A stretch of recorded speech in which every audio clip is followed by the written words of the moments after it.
This is the Page Publishing Book Club. How you doing? I'm your host, Alice Stockton Rossini. Lee McGarr was a pilot for over 40 years. He was also an FAA flight check inspector for almost 2 decades, where he witnessed and testified to government corruption. And he paid dearly for that testimony. He says it's time to warn Americans that safety is the last thing the FAA cares about. The name of his book is What Difference Does It Make When the Truth No Longer Matters to Our Government? Talk about the so-called club members who rarely even flew. A good example of this is one manager that is named multiple times in the book. He so rarely flew that with a 6-month currency, he still fell outside of that. And when I brought that to his attention, when I first came there, that was my job, to ensure regulatory compliance. And he showed me his dates, and I explained to him why he was out of currency. He very plainly turned to me and he told me the regulations don't apply to us. And I said, I beg to differ with you. So that is primarily the reason why I wrote my book, to bring attention to what really goes on a daily basis within the FAA. And when you attempt to make that correction, you're retaliated against, as I was, very vehemently. In February of 2012, I went back to Washington and testified as to what was going on. The second day of my testimony, I was asked if I could kind of narrow it down so this one particular investigator, who was not an investigator, if I could narrow it down for him, it would give him something he could look at more precisely. Well, anyone who's been an investigator knows that's not the way you go. What happened to me after I came back was, first they attempted administrative penalties against me. When that failed to work, there was an airplane that was rigged to dispose of me, and 2 members would have been collateral damage. After that didn't work, I had my tires slashed on my car, the windows broken out. I had regulatory manuals stacked up on my car one day. I had a hangman's noose put on my desk, and all of this was done on federal property. And even though there were video recorders, FAA security couldn't seem to solve it. And the group that I went back to Washington to testify to it, they had one of their investigators come out, and a gentleman by the name of Jack Vance, who was the National Union rep at the time, he was supposed to testify, and he was called up and told, you don't need to testify. We already had the manager testify for you. The manager was the one that the complaints were about. And then in April of 12, they stated that my flight medical examiner, Dr. Hatley, had stated, as well as my manager, that I was crazy. And they denied my medical. Dr. Hatley stated in sworn testimony that he never did that. They were out to get you. They wanted to silence you because you had evidence that the FAA was not operating as it was intended. Why would they not want to do their job? The reason they don't do their job is very simple. The club, as I call them, and as they are known as, which are upper-level managers of the FAA, they have unbelievable benefits. Here is an example of that. One particular manager borrowed a Challenger 604, which is a $30+ million business jet, flew to Europe, parked the aircraft at Nuremberg, went to BMW, picked up his brand new M-Class BMW, drove it around for 3 weeks so that he could call it a used car, and then shipped it back to Michigan, where he could import it under a lower import duty than here in Oklahoma, and then flew the aircraft, him and one other pilot, it's a 2-pilot aircraft, back, and he was paid on salary the entire time he went. That airplane's operating cost is in excess of $25,000 an hour. So figure out the cost to and from. These are the types of things that in September I turned over to the FBI, which was my understanding that they opened a very extensive investigation, which I talk about in my book. You talk about the FAA doesn't need any outside supervision. It is actually prohibited. All right, so when they're investigating an air crash, Flight 800, did it really have a leaking fuel cell? Do they not really do investigations? They do political investigations. It was not beneficial for them to say the truth, which you'll find frequently. If you notice under what just happened with the Boeing 737 MAX, the first statement that came out from the FAA was what? We're not going to ground this airplane. And then 2 days later, President Trump announced that they were grounded. And now you see the Department of Justice has opened an investigation against the FAA. And how far will they get?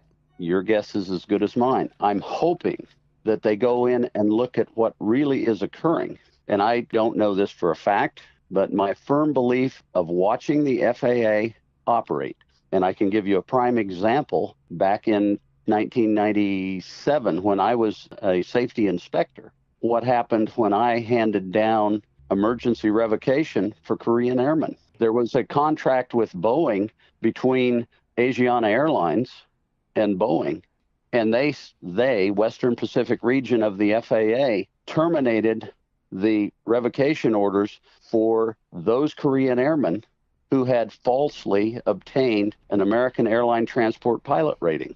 And they did that because the order was going to be canceled by Asiana Airlines. That's what you're seeing now, is the FAA trying to cover, which is, I believe, why this investigation has been opened and should be opened. You want to set the record straight. That's why you wrote this book. Yes. All right. You anticipate getting a lot of interest in this. I'm very much hoping so, yes, because it needs to come to the attention of the American public.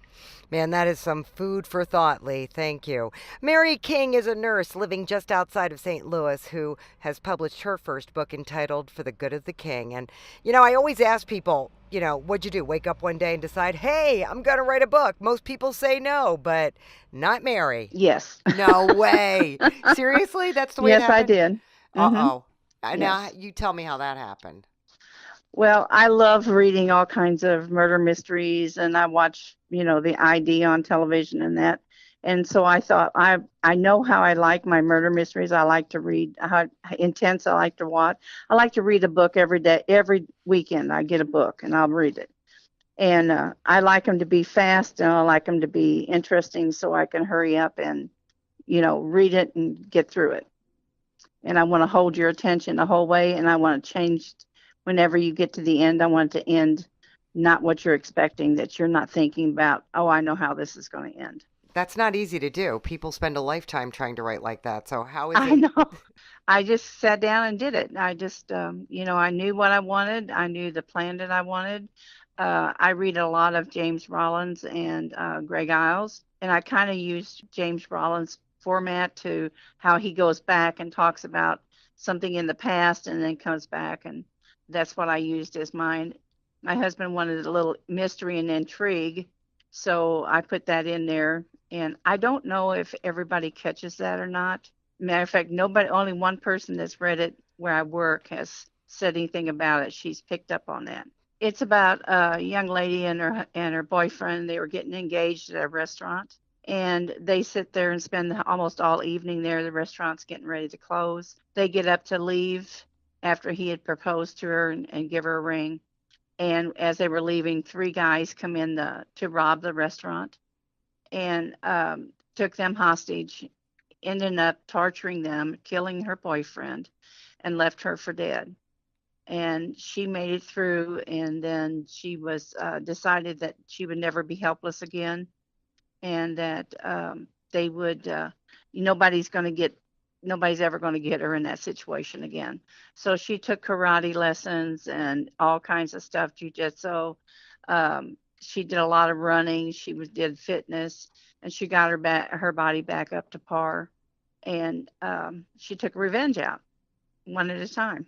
So you said, well, since this came to me like this, I'm just going to get it published. Yep, I did. I just didn't think that Paige would pick up on it that quick. I was just really surprised. All right. So now what? I've done one book signing. I kind of waited till the winter weather got away because we live down here in Missouri, and you never know from one day to the next what it's going to be. I thoroughly enjoyed my book signing. I'm trying to set up a couple more here in Farmington and in surrounding areas.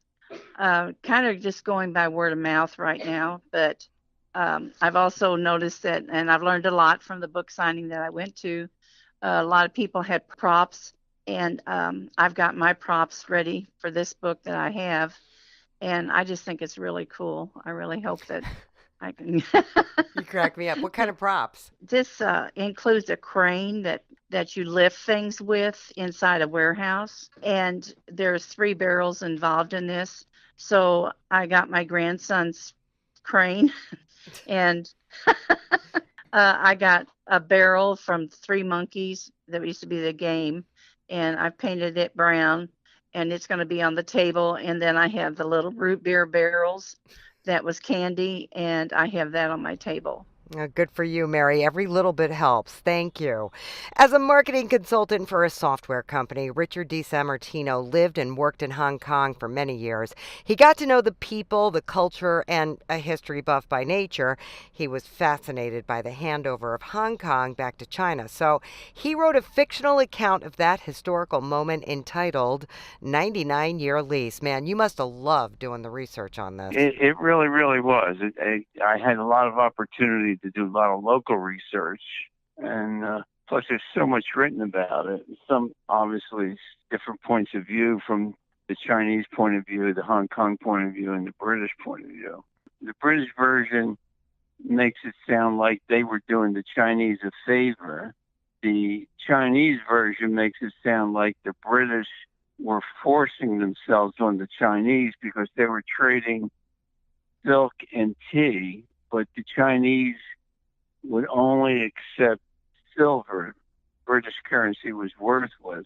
So in order to get the tea and the silk, they started illegally importing opium into Hong Kong, causing an opium epidemic. Now, two of the portions of Hong Kong were deeded to Great Britain in perpetuity. And then by the time they wanted more land, which was the third version, those days were gone. So they, instead of just taking the land, they leased it for 99 years, thinking 99 years will never come. So back in the 1980s, Hong Kong decided they wanted everything back. Not only what was leased, but what was given to them in perpetuity. And the British were very naive about it. They said, no, we'll just sign another 99-year lease. And the Chinese said, there's no way that's going to happen. Right. So if we have to, we'll go to war. They had 10,000 troops massed along the Shenzhen River. So they finally capitulated and said, okay, you'll have it back. And then the fictional part about it was there's a group of Hong Kong businessmen who don't want to return Hong Kong. They want to keep it. So what the Queen and the Prime Minister said, well, we're going to leave a legacy, and this legacy is a brand new airport, the biggest airport in Asia. They had to be out of there by 30th of June, 1997. And so they signed a contract to build this fabulous airport under tremendous financial and logistic pressures. And they put a big penalty clause in there. So the British government made the commitment that they would build this airport. And these Hong Kong businessmen, secret society, did not want the airport built. They wanted the lease negated. They were trying to sabotage the project so it wouldn't get done in time. And then they would have negated the handover. Oh, nice storyline, Richard. It'll be interesting to see how that works out. Thank you. Catherine May Howard Whitaker, a teacher and accomplished artist, wrote and drew all of the illustrations for a children's book entitled Beautiful Dawn back in the 80s. She got the usual rejections unknown authors routinely receive from publishers. And then about 5 years ago, she died. Now her husband, Jerry, has published Beautiful Dawn. It's Catherine's second children's book published through Page. Jerry. Beautiful Dawn's a true story about the goose that was in charge of the group, and he was attacked by one of the dogs, and it was our goose, and he got his wing hurt, so we took it to a vet, and they tried to fix it, and it wouldn't fix, so he knocked the bandage off, and every time he walked, he was stepping into the wing. Then all the other geese bullied him and took over, and finally my wife took it down to the Carver vet, and the Carver vet says, well, he might not live taking it off, and like we said, well, he's not going to live this way, so they took it off, and he lived and came back to be the champion again. So we survived having the loss of a limb, plus he came back and showed the bullies no reason to be a bully. Did she always write? No, she was an artist. She did America's Hometown, one of the most famous paintings in Plymouth. She did the Plymouth Plantation painting, which is a very well-known painting, and she did the harbor. She was a portrait artist. She started out as, and she quit doing portraits because people wanted you to take blemishes off and scars off. And she says, I only paint what I see, no more, no less. And Okay. she taught art. We bought a place in Maine in '86. And we're out cutting all the trees and the branches. And she said, we can't just waste all these branches. She says, I'm going to make the elves with these, because she went to the shows with her fairies and the elf, and people said, why don't you write a book? So she started writing the book. But Beautiful Dawn had been written before that because she wanted to write the story about the goose she loved. So she did all the artwork, and then she wrote the story. It was a heck of a job with me trying to edit a book. I don't even know if they're edited right, but I did most of my faith in them. But I think they did a nice job in the look of it and everything. It's just so funny because bullying is such a big topic now in schools and what have you. And here you have an animal who's bullied because he's disabled, right? He's got a bad Yeah. wing. And somehow in the animal kingdom, you take his wing off, he lives in spite of odds against that, and he's able to reclaim his spot and stand up to the bullies. So we should all Right. be able to learn a lesson from that. Right. Is I already have it in the local bookstore. And the guy's really nice. He has the books. He's bought a couple. I've been to the libraries. I've given him the books, and get it to Oprah or somebody like that. That's what I want to do. Have you been to Plymouth? I have. I love Massachusetts. Yeah. Well, if you ever come down, go into the Plymouth New Town Hall. They turned the 1820 courthouse into their new town hall. It's kind of like a museum. That's where the book should be on sale, Jerry, right there, where people know her.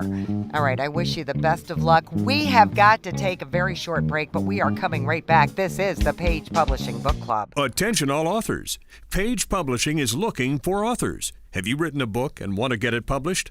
Page Publishing will get your book into bookstores and for sale online at Amazon, Apple iTunes, and other outlets. They handle all aspects of the publishing process for you: printing, cover art, publicity, copyright, and editing. Call 800-204-6099 now for your free author submission kit. That's 800-204-6099 for your free author submission kit. We are back on the Page Publishing Book Club. I'm Alice Stockton Rossini. Thank you so much for being with us. M.S. Greenwell was a machine operator for a glass company in Illinois, and now he's retired and has the time to share one of the most spiritual experiences of his life in his book entitled As the Lord Explained It to Me. Well, I tell you, when I was 13 years old, the Lord spoke to me audibly. And I was walking home from school. I heard my name called, and I asked my friends, who said that? Nobody said anything. They said, we didn't say anything. So anyhow, I knew. Then I heard it again. It says, come over to the church. And I was raised Catholic. And anyway, I went over to the church because in Catholicism, that's where, the Lord lived, so to speak. So I remember very plainly walking into the back of the church, and I got into the second to the last pew on the right side of the altar, and the Lord started speaking to me. So he started opening up, told me that he was going to be using me basically as a prophet, a messenger to the modern day church, and that he wanted me to be aware of the fact that he was going to be walking with me all the time. And up to that time, I always knew, I cannot remember a time in my life when I didn't love God. I just didn't know how to do it. I didn't know how deep it went or things of that nature. So whenever he spoke to me, it opened up a whole new experience in walking with him. And all during that time, he started teaching me his word. He started teaching me how to understand things, and he interpreted things from his word about love that the church nowadays and people in general, they don't understand what love actually is, and that's what the book is about. This was when you were 13, so has this been something that's been going on your whole life? Yes. And now I'm 67 now. And now you've got the time to write about it. Yes. Well, it took a long time to get the information because, I used to generally get up about 3 o'clock in the morning just to have prayer and to worship and to speak with the Lord, study the Word, and that kind of thing. And During that time is whenever he started speaking to me about the different ways of interpreting the scripture. Not that other people were wrong, but that they didn't go far enough. And he wanted it made totally plain when you're a believer that love has a total different meaning than it does in the world. And that there are two different worlds that exist, and that is a world in the kingdom, and you have a domicile in the kingdom, or you can live in the world, but you can't live in both, not at the same time. So he was addressing to me the principles of living in the kingdom as opposed to the principles of living in the world. Is there one thing that stands out in this book for you? There are two things. First of all, the idea of love and what it means. And again, it's important to emphasize that there is so much more to the meaning of love than people grasp. And the second thing is, as a Christian, we do communion. The Lord, through Paul the Apostle, admonishes us to be very, very circumspect on how we do it. He explained something to me that was totally unaddressed in the church, and it's important to take it correctly. Otherwise, like Paul says in his book, that it can cause sickness and early death and things of this nature. Paul was referring to spiritual existence, and that's when he referred to how to take the communion as a rite correctly. Then it would bring you deeper and closer to the Lord and understanding his way of doing things. All right, M.S. Greenwell, thank you. Laura Vanier has a new baby and a new book of inspirational writings. It is entitled Blooming Like a Flower. Laura. Well, really, I kept a notebook of all my feelings, really, and I just kind of wrote down stuff every day. So I kind of collected a lot of information as I went along. So I'm like, oh, well, you know what? I might as well put it all into a book. Really just wanted to get my word out. I know how stressful people can be with life, and like whether they're dealing with someone at work that it's not so nice to them, or they're just struggling with where they are in life. And so you just want to read my book, and then you know that, well, hold on, I can put a whole new outlook on this. I can push forward, and you can feel a lot better. Yeah, whatever you're going through, and there's quotes helping you to relax your feelings and emotions. There's quotes, things, a whole bunch of quotes listed out in the book. So whatever your emotions are that day, there's a little something to help read, and then you'll know that, oh, hey, that's kind of how I feel. Do you have any favorite quotes? Well, there's lots of them. I mentioned in the beginning of the book, grow with love, it trains the pain to stay away. So anytime you're having a down day, you just got to put that love in it, and it brings you back up, kind of like a flower closing up. If you water it or something, it all opens back up. So the book itself will help you open back up to who you are by reading out everything in it. There's a climb to every level in your life. So every time you're trying to get to somewhere, and just know that there's a climb to wherever you're going to try to go, no matter what it is, whether you're trying to have a baby, trying to get a new job, trying to get that house you have your eye on. You have to put your faith in and know that God's going to be there to help push you up that mountain. It would be really nice to see them like on bookmarks and stuff that I could sell with the book. I like the wall decals. So if there's something that you really like in the book, like to print out a wall decal and put it. But it would be nice to get something off the book, because I spent a lot of time on it. So I'm not expecting to get rich, but just something to help with my family. All right, Laura. Finally, Alex Stewart tries to unravel the source of political tension in America with his book entitled Sympathy and Envy. It's mostly a nonfiction analysis of the political situation of our society, But there's a chapter which is a fictional chapter. It's a confrontation between a somewhat older man and a younger man, and the older man represents right-wing positions, right-wing views, and the younger man represents liberal or left-wing views. And it's a tense verbal confrontation, and it results in a violent episode. The older guy is kind of unhappy with the younger guy because the younger guy is sort of expressing what may be popular views that are often heard in the media, but the older guy is kind of the experienced person, and he's sort of irritated by the things that the younger man is saying. And so there's a brief physical confrontation between the two individuals, and that's right at the end of the book. I saved that for the last. I'm looking at your blurb, and you say, who may be held ultimately responsible for the two malign paradoxes defining the present age, the conviction of the Germans notwithstanding that the evidence adduced against them did not meet the burden of proof, the acquittal of O.J. Simpson notwithstanding that the evidence adduced against him did not meet the burden of proof. Are you saying that liberals are responsible for the current state of divisiveness? That's basically my position. That's how I see it.